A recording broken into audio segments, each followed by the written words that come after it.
Hey folks, Roland Martin here. Welcome to part 2 of our special edition of NewsOne Now. Is school choice the black choice? There's a war going on in education as to how it will be delivered to our kids. Will it be mostly traditional public schools, or will school choice, charter schools, vouchers, and others have a larger role? Now, choice supporters say traditional public schools have failed black children, that adding charters and vouchers will prevent another generation of kids from being lost. But the defenders of traditional public schools claim that charter schools and vouchers result in unregulated, substandard schools, promote resegregation, and strip cash from underfunded public school systems. So we put together a panel of 16 educators, advocates, and experts at Howard University to share their thoughts on this issue and how contentious it is. And trust me, it got a little heated in our panel. And before we get started, here's a quick recap of what went down in part 1. The traditional public school system has failed us miserably and continues to do so. If it were being successful, then there would be no such thing as a charter school today. If you look at the data, you'll see something quite different. What you'll see is that we've lost almost as many charter schools as we've started. I'm seeing with charter schools who are basically cherry picking and sorting kids, the ones that they want, they take. It's unbelievably hypocritical for folks who move away. So they've made a choice, but then low-income poor people, they somehow don't know what they're doing when they make a choice. To me, what is still was most basic and fundamental, George and Rudy, if traditional schools are doing their job, then there is no fear. There's a reason when you say 20 and 30 and 40,000 people are waiting. And so what I'm trying to understand is, if educators are so scared of charter schools and it's 5%, hell, focus on the 95 then. Because if there is failure there, there's a reason people are leaving. Hill Harper made this point blank. He said, if you use the restaurant model, and if you shut down the number, if you say you shut down restaurants because they had code violations, he said, if you applied that to education, it'll be a hell of a whole lot of schools that'll be shut down for violating codes, and none of us will want to eat there. But our kids are going there, and we're simply saying, hey, suck it up. There's a grand plan. It's a 5-year master plan. It's a new superintendent. This thing is going to get better. Now that kid who's in the 5th grade is now in the 10th grade. That superintendent leaves. Now it's a new leader. It's a new plan, 5-year plan. That by the 5th year, that person's now in their 3rd year in college, or 3rd year in prison, or 3rd year unemployed. And so at some point, when do we simply say, do you, George? Do you? Charter school, knock yourself out, have fun. But over here, we gonna do what we do over here. Why is this still, I don't want you doing what you do because you taking my money, and hell, I ain't using my money right now. Let me respond something to Roland that you asked me earlier in terms of why did I change. One of the things that I learned as union president, when you're talking about traditional school systems, there is a bureaucracy that is like being stuck in snow and getting change done. Now, let me explain. I believe in traditional public schools. I believe that that's a necessity. What I don't believe, and I'm going to be honest, is that most times traditional public school leaders don't have a clue about how to change the public school system into a system that works. Let me tell you what. One of the most difficult things that I ran into as a union president is to try to empower the people who know what needs to be done in their classrooms, and that's the teachers. Most school districts in this country do not empower those who are working directly with the children. Those are the teachers. What they do is they empower administrators, they empower all people at the top to dictate to me as a math teacher in my classroom who sees little Johnny every day what I ought to be doing. And so while we get that fixed, because let me tell you, for public schools to change, you are never going to change until you empower teachers. One of the things that charter schools could do, if public schools became open to it, is let teachers decide and develop their charter schools within your school system and run the schools, and we won't have to wait forever. I agree. For the public schools to change. But if you keep talking about boards of education, superintendents, and other people pointing stuff down to the teachers and say, okay, teach this, it's trial and error. when the people in the classroom needs to be empowered, even allow them to start their own schools within the school system, so that the teachers who know the kids the most can really start making decisions. And until that happens, my faith in the traditional public schools to do it by themselves is not existent. So you need help. Rudy, then Catherine. Rudy. Yeah. So first of all, George, to your point, I feel like, I'm not going to take this personally, but I know what the hell I was doing as a superintendent, right? So I don't want you to get it twisted that somehow or another, the fact that you become an administrator or the fact that you become, because I started teaching English as well, right? So don't get it twisted that because you become an administrator, somehow you don't know what the hell you're talking about. I want to say, Rudy, I'm talking about empowering teachers. Not whether you're competent. I'm talking about empowering teachers. I understand. In New York City, we created out of the lowest performing schools, the time that I was there were 1,200 schools there. There were 200 of the worst performing schools east of the Mississippi. There were about 600 schools that were sort of at level, if you want to just if you want to be able to look at this in terms of just test scores in reading and math. And then there are another 400 schools roughly that were the creme de la creme. Everybody wanted to do a sit-in to be able to get the kid in that school. When I look at the distribution of that, and then I ask myself now, at the time I was there, it's $10 billion budget. I ask myself, well, now how much money and in what communities are we spending this money? What I saw was we had a distribution spending problem. You have a distribution problem.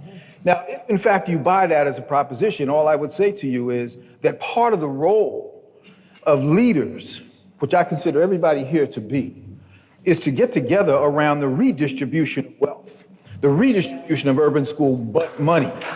The reason, Roland, that you have this pie problem that you described, why can't we all get along? The reason you have it is that the way government at this point in time and the politics of schooling have kind of coalesced, they've coalesced around the question of, I get to live at your expense, or you get to live at my expense.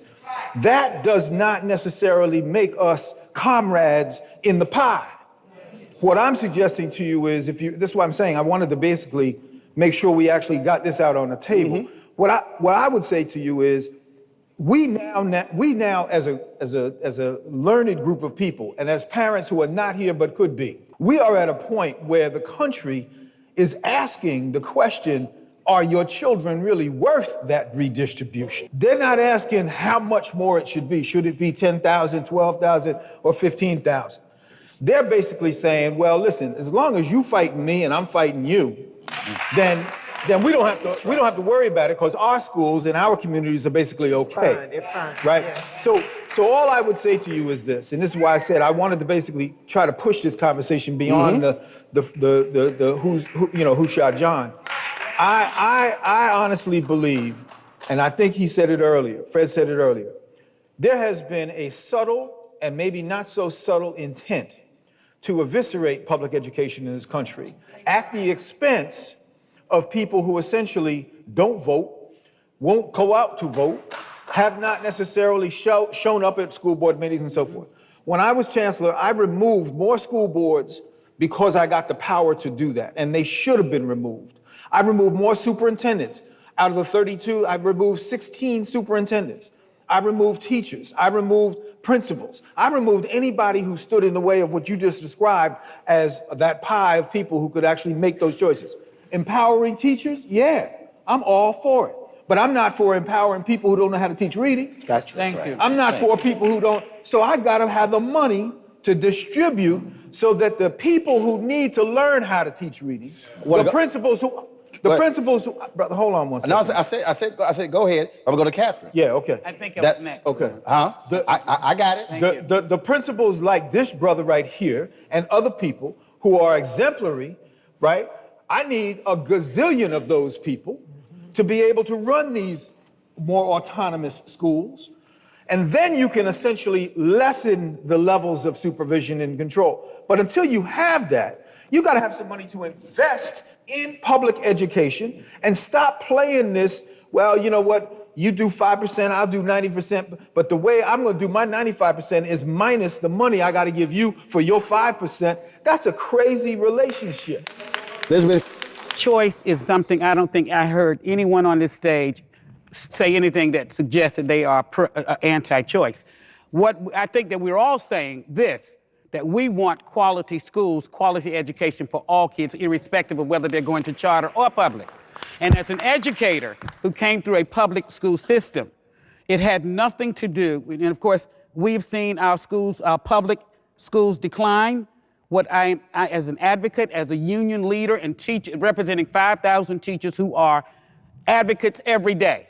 And when they fight, they don't fight for contracts. They fight for rights for students. They want quality curriculum, quality professional development, quality teachers. So Roland, the list that you had, the do not like list, is my list too. We don't like bad teachers, we don't like bad principals, we don't like bad schools, and we don't like bad EMOs. Basically, when they're wrong, much like a lot of the schools. For the folk not in the school system, what the hell is an EMO?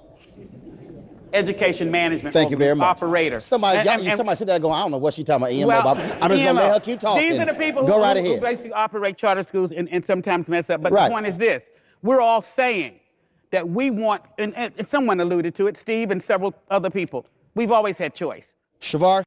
Public education has become one of the very few spaces where we somehow have gotten to a space where the beneficiary of the public good shouldn't have choice. When it comes to health care, the beneficiary can choose a doctor that's provided by the state, or they can choose an alternative where there's a ton of oversight and transparency. Same with housing, same in a variety of other contexts. I don't understand why it is when it comes to education that the parent should only have the choice that the government has decided is their neighborhood school, particularly when as black folk, we don't have a track record with this government where we want to be captive to this government. And oftentimes we have the same government officials. We can barely drive in communities without being pulled over wrongfully, and maybe we don't survive that encounter. On the other hand, we then want that to be the only game in town when it comes to the education of our babies. Hillary? No, we've missed something somewhere. DC has something called out-of-bound registration. That means that any student can go to any school within DC. And let me say this, we talk about people standing in line to get into some of the charter schools. You should see what it's like here, getting into some of the higher performing public schools in Washington, D.C. So choice is here. I want to make sure we're looking at the no. Well, no, right. But here's the deal. Choice is here, but there are a lot of other places, Hillary, around the country where you have to go to that school that's your zip code. Well, let me also say this, and I appreciate that point. I grew up in St. Louis, Missouri. Lord have mercy. It was an awful public school system. It was very much the way you described. And the issue of funding those schools was outrageous. As a matter of fact, the way they did is they created something called polygrids. If you lived in a poor community, you had one poor community high school, one poor community grade school, and you had to go to that school, but it's based on property taxes. Connecticut is one of the few states in the country in which they actually accumulate the dollars evenly across the board and throughout the state. One of the few places. We're pushing for a bill in Congress right now called the Students' Bill of Rights, because the challenge is when we talk about funding, and it is important we talk about funding as well. When we talk about funding, if you're in a poor community, there are fewer dollars to pay for that school. Wealthy community, plenty of dollars to pay for that school. The debate we're having right now over so-called school choice, which quite frankly is a misnomer in this particular instance. But the problem we're having right now is that they have choices that they could have if they want to, and the money needs to be there to be able to do it. We want quality public schools across the board. We want quality charter schools across the board. They have to meet the same standard. Kickstart your day at 7 and get the news you need from the perspective you want. NewsOne Now with Roland Martin, every weekday morning at 7 on TV1.